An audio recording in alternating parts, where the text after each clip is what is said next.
Hey everyone, thank you so much for joining, and here we go. We're going to get to our full screen for the Binance client. Archangel Alts here. We're going on to the next lesson. I've had to redo this several different times. There's so much going on in the market that is distracting me, and I've had to start over. So first of all, we have to do the right thing. I've got the cowbell sound, so despite the Hall of Mirrors happening in front of you, we have to celebrate selling all those positions. Woo-hoo! It's only right. I mean, you have to do the right thing. You have to do the right thing, and the right thing is to celebrate. So, more cowbell. Yes, very good. Very well, thank you. In case you ask me how I'm doing. So, we're going right into this. Balance, counterbalance. This lesson is about the order book and something that is proprietary. You're not going to see this elsewhere. If you see it in some form or fashion, they're going to be explaining something different about 57% to 43% in your profit and loss, and putting a stop loss in things, and choosing your positions and sticking with it and not having emotions about anything, and a myriad of other stuff. But there is a deeply interesting mathematical process happening underneath the hood of the exchange, and the whole life of what the positions are doing and how the order book resolves that is happening right here. This is it. This is the thing. I'll start with the absolute easiest part to understand, and this is the trade history. So, like right now, things are selling at 277 and people are buying in at 277. And you can learn a lot about the value of who's willing to pay what, the supply and demand, even just by watching the trade history. I recommend that if you want to get really good at this, take a few minutes every day and just turn to Bitcoin and just watch the trade history. We're on Phoenix right now because it's the only one that seems to be doing the kind of volume that we're looking at moving. Even XRP was going too slow for me to use as a good example right now. It's a little bit spooky, a little bit strange. I'm going to adjust the microphone. Hold on. Okay, so, well, now I can't see through. That was funny. Okay, you didn't see that. All right. It's all good. It's all good. So we have a timestamp over here to tell you when the positions are going through. This is how much of the current coin or token is being bought or sold. How many are in the order. And sometimes the order book has to break that down in order to get through them all. And this is the current rate or the price in whatever you're buying or selling to. So we're buying Phoenix coin or selling Phoenix coin, which is the Red Pulse Phoenix, not the other Phoenix. Red Pulse, this is the good one, Phoenix. And we're selling it back or buying it back from Bitcoin. So that's the market. The market is Phoenix to Bitcoin, Red Pulse Phoenix to Bitcoin. That's what we is be doing. So here's the timestamp. This is when something bought or sold. This is how much of the current coin you're trading, and this is the value that it is in Bitcoin. That's what's happening in the trade history. So any pair that you're doing, that's what you find there. Okay? So now we have the rest of the order book. Here we have the very important, this is the resolution place that I'm calling it what it is. This is where things are resolved. When you've got the buying and the selling, this is the current value that is on market. Your limit orders are saying, I'm putting in, let's say, 273, I'm willing to buy Phoenix at a value in Bitcoin of 0.0000277. 273. Okay, I'm going to choose 273. There's 273 right there. Boom. Okay, my limit order is now in. The order book now knows that, and everything is going to balance itself out around the fact that there's now more to resolve. And there's, mathematically speaking, it seems like there's a good and bad about that position. The good being that we have now basically added more volume and liquidity. As long as it's on the book, it's aware. The math is aware that you're there. You exist. It may not be able to resolve that position, but it's going to do whatever it can too. So you put this in. Here's the buys and sells. Here's the part that's selling off. So you're a customer in somebody's shop, okay? And this might end up being what the price is, but that's not what the price tag says. This is what the price tag says. So you're thinking like, I should be able to get this for $277. And the shop's saying, well, no, it's worth $278. See? No, it's worth, let's just make it easier. Let's say they think it's worth $284. And you think it's worth $273. And so you have your supply and demand. If there's plenty of it, you might be able to go to the shop downtown and say, hey, I could buy this over here, or you could sell it to me for 273. And it says, well, probably not 273, but maybe 277. And you say, well, I'm not willing to come up to 277, maybe 276. And so the shop owner's like, 276, that's an insult. 281. You say, 281, what are you, crazy? They're selling it for 279 right across the street. What's wrong with you? So this is the back and forth of the supply and demand, the get, the put, the maker, the taker, et cetera, et cetera, et cetera. Let's just call it buying and selling. That's what it is. So this is being resolved just by the math in the program. And what it's looking to do is basically averaging everything up and averaging everything down. And so our buys, this is the highest. Let's say that this is the landing center. This is resolution center. This is where the final price is decided, okay? Which it may go down a little bit because of Bitcoin soon, so I'll have to watch and make sure whether I want to go in at 273 or not. Probably don't want to do that right now. All right, so in this case on Binance, this is the highest somebody will pay in this closest position to the resolution. And this is the lowest that somebody's willing to sell from the shop side of things, right? The seller. This is the lowest that they're willing to sell at closest to the resolution of the order book, the current going rate, the current price, okay? And as far as we're concerned, everything is a limit buy or sell. If it's a market order, then there might be something under the hood that's the actual current value, and you may not buy or sell at the rate that you actually think is the going rate. So I recommend everything be a limit order. It's not that they penalize you, but the math is always going to be against your favor if you do a market order. It's only really a good idea if things are shooting through the roof so much that you know for a fact that you better get in there, but get in there quick, and it's going to be a big percentage up for you to get in there. Or if you know that something's being liquidated and that sucker is going down and it's never coming back up again, you might as well do a market order and just get out of there. Otherwise, always do limits. Always, always, always use your limit orders. And the market will reward you for doing so and having the patience. So if we look just at our buys, you're going to see the top number is 277, and it's just going to go lower and lower and lower and lower from there. The further that you get away from the resolution in the order book, the current going price or rate. And if you look at only your sells, you're going to see that the closest to the current price is the lowest that they're willing to sell, and that price is just going to go higher and higher and higher and higher the further away that you get. So if you already own a position, the thing that you want in your balance counterbalance is to sell it for as high a value as possible.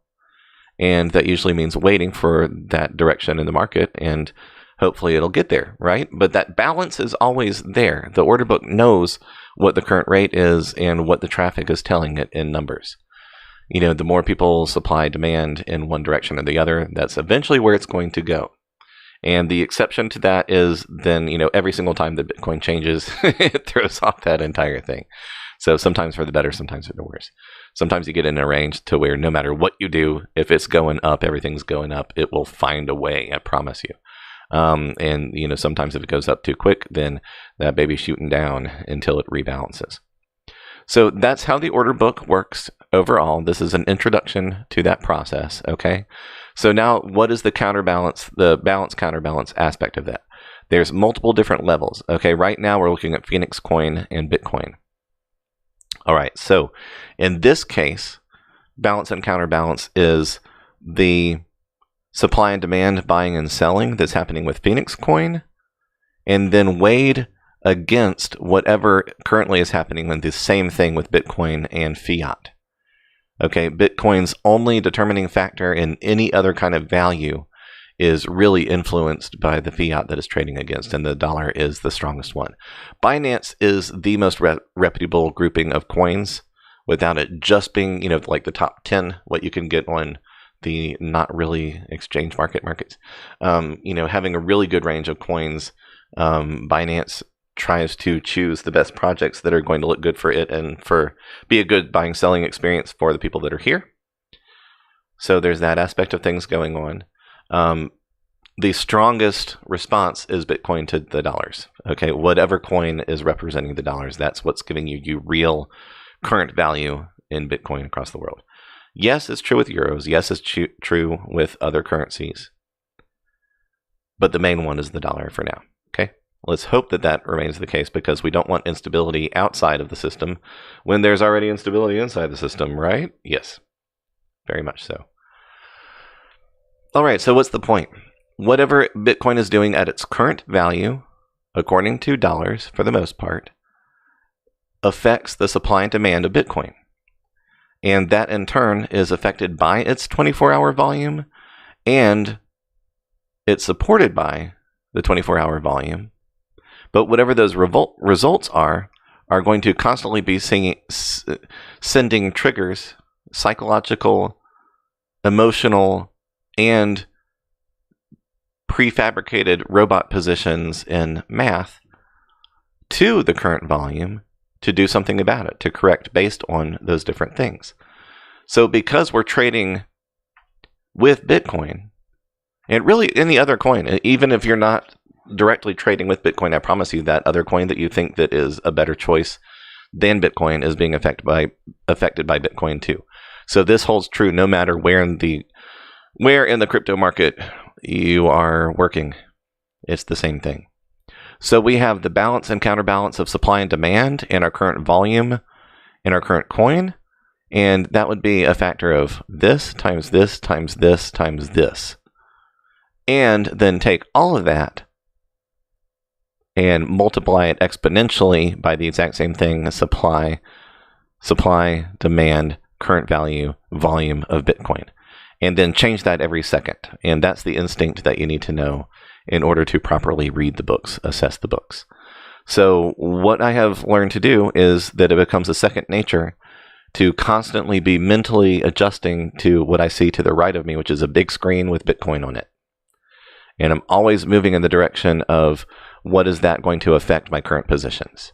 And if I haven't gone in on a position yet and Bitcoin has taken a dive, I might watch it really, really carefully and decide whether I'm going to cancel out, because it would not be fair for me to have made a really smart move and going in on a coin only to have Bitcoin tear that down. So you have to accept the fact that part of the process, part of the game we're playing here, is that Bitcoin has an effect. Okay, it's just always going to be the case with crypto. Eventually, when this becomes a $2 or $3 trillion industry, which is not far off, when the market capitalization says 2 trillion, 3 trillion, what happens in Bitcoin is also going to have an effect on the global market, because you don't move a few $1 trillion worth of an imaginary asset that cost people real money to get in and out of. You're not going to have that kind of volume happening here without it having an effect outside of the ecosystem too. So what we don't want to see is have an hyperinflation happen as a result of it. We don't want to see too much of the industry come in here. So balance, counterbalance. Now, the more advanced version of what I'm talking about here, something that you will see in the order books is what it is currently, trying to work on. I kind of see it as like it's trying to, eat its way through certain positions. Chomp, chomp, chomp. I'm trying to finish this part and get on to the next. So you'll notice as it's getting through your 277 is trying to take from 276. If it can't get what it needs and the volume is dropping, or more people are buying or selling, whatever that combination of things are, if it can't get it from the current amount of 276, then sometimes it might drop down from 277 to where we're now at the people that are willing to sell at 276. And some people have made that decision, but there also is already something on the order books that we're not seeing in the resolution between these two. So like if I put in, let's say that 276 was the highest buy, and then there wasn't anything until, well, let's say, okay, 276 was the highest buy and the highest sell was 285, okay? I might put in something higher than 276, and it'll show that on the buy or sell, but it hasn't resolved that number. It didn't even really expect to be able to average based on something, 279 when it only had 285 up here. So I kind of helped bridge the gap, but it's not necessarily going to automatically put that through. It might still balance it out. So imagine if we had a huge pile of sand here and a huge pile of sand here, and the grain of sand is like the very last unit of Bitcoin. So this is, 10 sands, this is 100 sands, this is 1,000, 1,000,000 sands, tons of grains of sand, okay?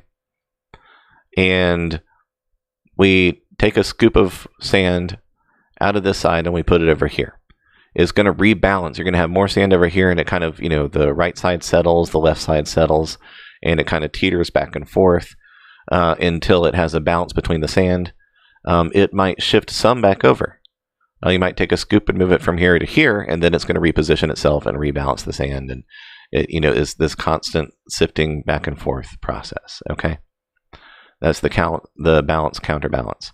What we're looking at is how do our positions affect that counterbalance, and all the while they affect it even more depending on what Bitcoin is doing. So for instance, if Bitcoin starts going crazy and it's going up, it's going down, it's going up, it's going down, there's millions of dollars going through Bitcoin. That creates this kind of stir of liquidity that gives that signal to other stuff. If it's all activity going up, it's going to have an effect on your coin. If it's all activity going down, it's going to have an effect on your coin. If there's a buyback in after it went down and vice versa, that's going to have an effect on your coin. All of those things affect the balance of the coin. But there are certain positions while it's working to fill this different stuff that will have an effect on that balance, trying to resolve the current price, trying to sell things off, trying to allow buy-ins in order to become a sell. It's never going to resolve this, but it's always averaging it towards whatever the most logical thing is. That's where we get a settling in that becomes what people call the support. So here's a very clear support line developing, because what's happening is it's having trouble resolving the difference between 276 and 7. So if there was a massive amount of 275, then it would resolve that as an averaging between 275, 6, and 4, the two that are around it. And that might send a signal, you know what, we got plenty of this 276, 5, and 4 to go around. That's going to give us enough of a buy-in to where that equals having more of 277. Having way too much 276 costs the same amount as having a little bit of 277. Do you see what I'm saying?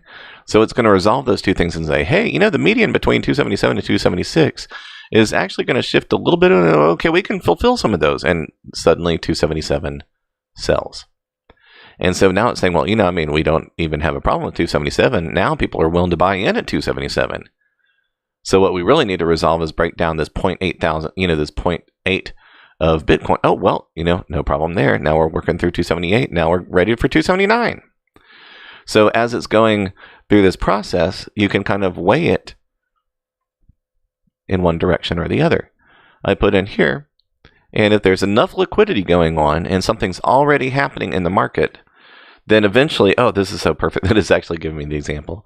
As this area tightens, it's eventually saying, hey, something's going to change here. I can't stay here forever. Technically, it could. It could just, flat line at a Morse code. But it's not doing that. It's doing a tiny little bit of resolution. It's trying to get through those positions. So if something happens where all of your numbers down here are much bigger than your numbers up here, the truth of the matter of the ledger, the order book of what's happening, is that it does not have enough to sell you. There ain't enough to go around. And so, it's stuck trying to figure out what to do. But what that does is it kind of causes an instability to where eventually it's going to start breaking down those orders. And if there's a lot of liquidity, there's a lot of buying right in this range, but then it has a real problem elsewhere, it's going to start chewing through those quicker and getting lower and lower and lower. And then as those numbers are resolved, people will weigh it way too much up here. There's way too much to sell. And that causes it to go cheaper, so much so that it'll go jumping back up. The opposite of what people are teaching you in the buy low, sell high, supply and demand lesson is actually what holds true. And there's a little bit to it when they say, buy when people are selling and sell when people are buying. Yes, that is kind of the concept. What I'm saying is that you can actually find where those weak places are. And yes, I do know how to do it. Yes, I will teach you. Some of that is going to be in the advanced section, though. So I will tell you, for the most part, look for the patterns. Look for what it has yet to complete, what it has already completed. Obviously, it hasn't gotten through any of these orders, but it's almost done with these. That's going to shift. That's going to shift the balance to the things that are around them. And eventually, that's going to come plop here in the middle where the resolution happens at the current price. That's how this stuff works. Now, the more complex part of that is that there's order books on other exchanges doing the same thing. And people that look at the overall value, it always is going to average around the same thing. Usually not any massive difference on different exchanges. Usually it works correctly. All of those averages give people the message of what the current value is, and that's how they base their decisions. So you are the self-fulfilling prophecy in what the current value is. You just didn't know it. So I'm going to say, like, okay, I'm going to be the guy that adds to the value at 269. And with there being a little bit of liquidity, everything has have to shift around that. And it affected things all the way up to 278. There's, the flapping of the butterfly wings in one side of the world can cause a hurricane in another. This is true. I don't know if that's true or not. But in case of the order book, the math does work to where you could actually kind of start speeding up the process. Now, doesn't mean that I don't want to buy it at 169. I might think that's a really good deal. But I might also be looking to see what the effect is of that, and I'm going to watch as it goes along. And in my opinion, be part of the solution you want to see. Be the change you want to see in the world. Well, right now the change I want to see in the world is, can I get in on a cheap position on Phoenix? I like this coin. It is doing well. We do not own any longer. We have sold our Phoenix positions, and don't it feel good? Yes, it do. So now I think it would be neat to get a good value on it again. But I'm not going to go, raining other people's parade that are still trying to get their value out of it. I'm just not that kind of guy. We still have, let's see what we have in Phoenix over here. Yeah, we still have some of our earlier and higher Phoenix positions on the order book in our browser. I didn't want to be misleading about that. But wow, 280 sure is a big spike up there, isn't it? That's awesome. That is so cool. So yeah, everything is headed in the right direction. We've chosen the right coins here. It feels good. So we have actually had a little bit of an impact with our 269. We shifted a little bit of what was happening over here. It was able to kind of push it more towards the center. And so it's starting to actually clear through some of those positions. So now it's worth more. So what do you think it happens up here? I think it's going to have a tough time staying into the 280, 281 range. And that's not just because of Bitcoin. It's actually not really too concerned about Bitcoin right now because Bitcoin is stuck around 75 million in volume, and we've increased from 400 Bitcoin 24-hour volume to 971 Bitcoin 24-hour volume. If it goes above that 1,000 BTC range on Binance, we might see an increase happen all over again. It depends on what people feel like doing on a Saturday night or Saturday morning, I guess, depending on where you are in the world. So, balance, counterbalance. It's always trying to average towards the current price. It's always trying to find a median between each of those positions. And so what happens at 277 affects 278 and 276. What happens at 275 affects 276 and 274, and so on and so on. And that's true for the buying and the selling. Everybody might have their positions, but the book can actually borrow from the positions around it to try to make the current price work. And it'll sit there because until it bought or sold, it's all imaginary repositioning of funds. When that next person actually says, yeah, we do it at 278, then that money is there, it's available, and it can reposition all the math that's been settling in, those grains of sand that are settling in a big old pile. And it says, yep, now we have enough sand to pour some over here. We can give you some of that scoop, and it'll sell right off and come right back down to our price exactly the way we want it. And so that's what's happening with the balance and counterbalance. So just kind of showing you a little bit of an example, I'm going to put in at 272, all of this stuff, okay? 0.34 is like $3,400 imaginary Bitcoin. Remember we set our Bitcoin to the 1.0 unit? So 10,000s, 1,100, tens, ones, pennies, less than pennies, fractions. So watch when I put in this position is trying to resolve here. And it's averaging a little here. It's having trouble finishing this up here, right? Watch what happens now. Boom. Okay, now you're going to see this, right? And this as a result of this. And now that's kind of kicking up everything. It's starting to do more and more math.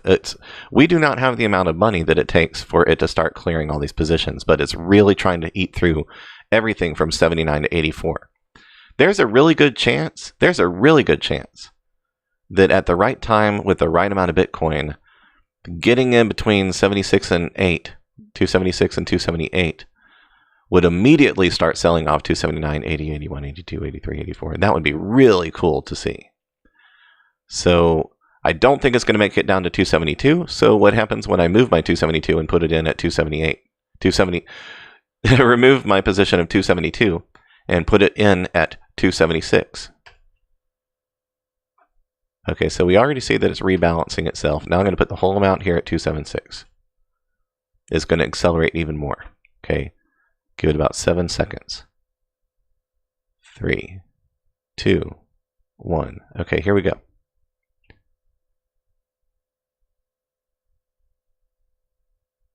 Okay. Okay, you can see it's eating through the 278s now, which is sending the signal to the 279s, which is signaling to 80. See these numbers that are changing? Okay, so a lot of people are considering, hey, you know, if there's that much that's willing to buy in at 276, now I'm actually going to put some orders in here. It's not just shifting around. People are actually changing their minds now about what's there. So there's the psychological component as well. Now we're going to sit here at this kind of new average. At some point, this is going to break. So, I'm tired of waiting at 276, right? I can already tell you right now the two places to look are 272 and 269. So I'm going to go ahead and be ready with the first one. I'm going to do half there. And the other half here.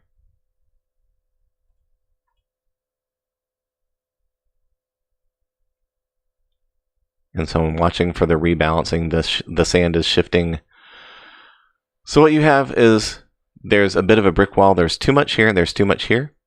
And so it's trying to figure out where can I grab from something else in order to figure out how to resolve this thing on the order book. I'm trying to give the right signal for supply and demand. The limit orders have told this that there's an increase in the volume now. I've got more at a value too low and even more at a value way too low, but the volume is up. I have more limit orders than I had before. So I'm going to keep doing the math to try to resolve this. Okay, well, I'm getting closer.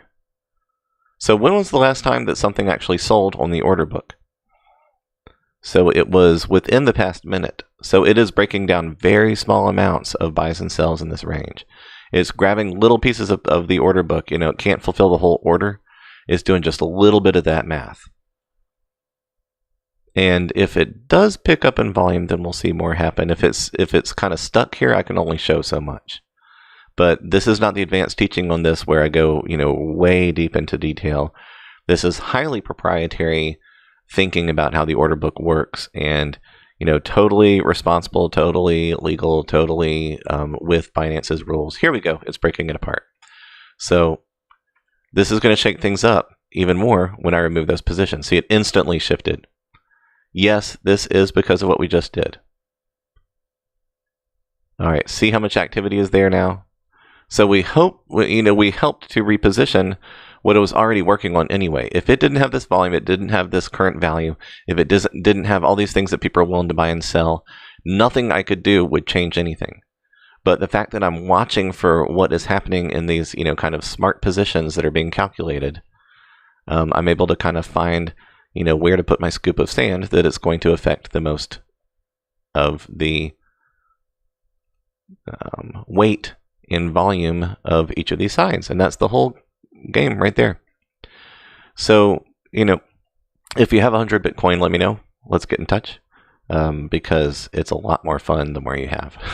We've tested this with about 2 Bitcoin, and yes, it is very interesting. That is not enough to do something crazy, but it is certainly enough to be able to test positions, see exactly what's going to happen with the order book, and then just wait for the right time to go in and boom, buy a sell, done, move on to the next one. So very exciting stuff. So keep in mind, you know, the takeaway from this, the summary, balance and counterbalance is what it's always trying to do with the order book. It's affected by Bitcoin trying to resolve its stuff, and at the same time layered on top of the current coin that you're working on. And that's by a multiplication of about 1, 2, 3, 4, 5, 6, 7, 8 magnitude. So that's really about 64 different variables all working on top of each other live. and you're trying to visually have a pattern while mentally kind of cracking the numbers of saying, well, yeah, the difference in, 2 Bitcoin at 287 versus a half a Bitcoin at 273, add these two things together, divide by them, and what should the current value be? Yep, right about there is where it would weigh it against. Right about here is where it would weigh it against.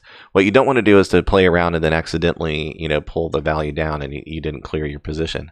Or vice versa, you're trying to sell at a certain amount and you actually make the value go down. So don't, just go randomly screwing with the order book thinking that you're going to do the right thing. It's a very delicate little flower, and don't hurt its feelings because it seems to mathematically have them. Anyway, so that's balance, counterbalance, and that's your introduction to it. Lots of talking, lots of looking, lots of placing of things. It's kind of exciting that we've kind of stirred things up a little bit here again. I don't think that Phoenix is done for the evening. Very interesting stuff. So I hope that you learned something. Ask questions. Q&A is always good. Make sure to subscribe, ring the bell, comment, give us a thumbs up. Come join us at archangelalts.com. Free is always going to be free. If you do the $99 paid reoccurring, that comes to roughly $3 a day, and we have a lot more time for a Q&A. I'll always be checking both of the groups for questions that people have, and we'll do deeper level on analysis on individual coins and the news and live day trading, talking about our positions, what every single itty-bitty little bit of it means. So that you can learn and you can either trade along with us, or in the process you can also learn how to do what you're doing, so that you feed somebody a fish for a day, they're not hungry. Teach them how to fish, then they'll come back and ask you for some bait, please, and also a fishing pole and a boat. That's not the lesson, is it? No. They teach them how to fish, and they can feed themselves for a really long time, and that's the goal about being able to trade. You learn how to do some of this stuff better than other people, and you too can have a much better clear-through rate, accuracy rate in your trading than where you began, and I hope that that's the result of this. So thank you so much for watching. Please let other people know about us so that we can grow organically. We're trying to really do this thing. We want to be thought leaders in this crypto revolution. So come be a part of the process, be a part of the solution. God bless you guys. For now, Archangel Alts out.